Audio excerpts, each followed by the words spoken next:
Hello guys. Ito pala yung mga Australian natin na mulberry.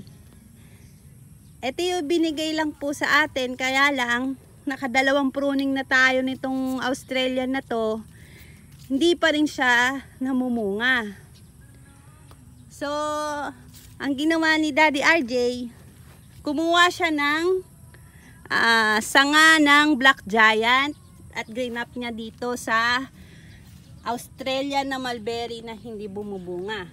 Ayan siya guys. Nag-grafting siya. Ang inilagay niya dito, Black Giant. Ayan.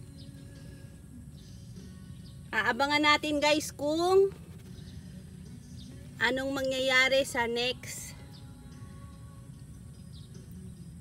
week nito, or magdadahon na to siguro, or 2 weeks na Daddy. Mga 2 weeks, aabangan natin siya kung meron na siyang buds na uusbong na mga dahon. Ayan. Yan yung ginagawa nung pagka nahihinayang kayo na putulin ang puno ng mulberry na hindi namumunga.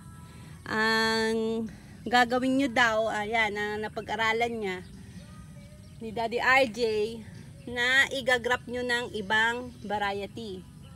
Yan. Try and try lang. Baka bumunga naman siya at maganda ring kakalabasan. Dahil napalaki nyo na yung mga puno nyo na hindi namumunga, igrap nyo ng ibang variety. Yan. Black Giant ang green up natin dyan guys. Kaya abang marami naman tayo aabangan dito sa RJ Farm kung ano ang magiging bunga na itong Australian with Black Giant grafting. Ayan gang guys. Bye bye.